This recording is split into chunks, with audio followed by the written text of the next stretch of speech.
రీసెంట్గా గురునానక్ జయంతి జరిగింది.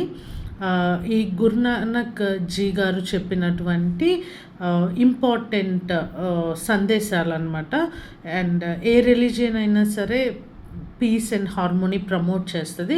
సో ఆయన చెప్పినటువంటి ముఖ్యమైనటువంటి విషయాలు ప్రతి ఒక్క హ్యూమన్ పాటించాల్సినటువంటి విషయాలు చెప్పుకుందాం. ఫస్ట్ 3 ప్రతి ఒక్క మనిషి కలిగి ఉండాలి అని చెప్తారనమాట ఆయన. అదేంటిది అంటే ఓర్పు, విశ్వాసం అండ్ దయ. తర్వాత 3 విషయాల మీద ప్రతి మనిషికి నియంత్రణ కలిగి ఉండాలి. అదేంటిది అంటే మన నాలుక మీద, మన కోపం మీద, మన ఆత్మ మీద నియంత్రణ కలిగి ఉండాలన్నమాట.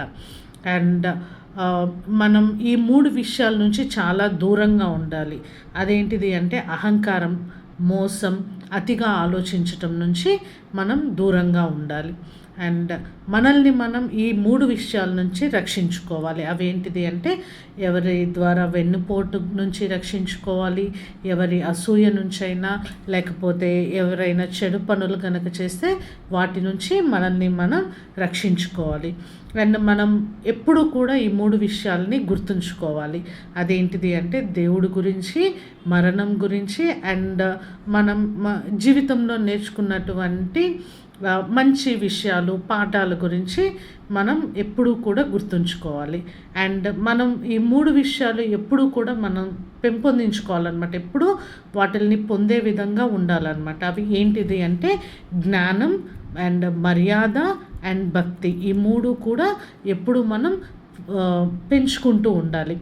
అండ్ మనం ఎప్పుడూ కూడా స్వచ్ఛంగా ఉంచుకోవాల్సినవి ఏంటిది అంటే మన మనస్సుని, మన శరీరాన్ని అండ్ మన ఆలోచనలు ఎప్పుడూ కూడా స్వచ్ఛంగా ఉండాలి. అండ్ ఎప్పుడూ కూడా ఈ 3 విషయాలు ఆచరించాలన్నమాట. ఏంటిది అంటే ఎప్పుడూ మనం నిజాయితీగా ఉండాలి, మనం కృతజ్ఞతతో కలిగి ఉండాలి అండ్ ఎప్పుడూ కూడా మనం మంచి పనులు చేస్తూ ఉండాలన్నమాట. అండ్ లాస్ట్గా ఆయన చెప్పేది ఏంటిది అంటే ప్రపంచంలో ఏ మనిషి కూడా ఒక మాయ అంటే డెల్యూషన్లో జీవించకూడదు అని చెప్తారనమాట. అండ్ ఇంకా ఆయన ఏం చెప్తారంటే గురువు లేకుండా అంటే ఒక లీడర్, స్పిరిచువల్ గురువు అనేవాళ్ళు ఒక మనిషి జీవితంలో చాలా ఇంపార్టెంట్ అని చెప్తారు. ఒక గురువు లేకుండా ఎవరు కూడా అవతలి తీరాన్ని దాటడం చాలా కష్టం అనేది ఆయన బోధిస్తారనమాట. Okay, and thank you very much for watching.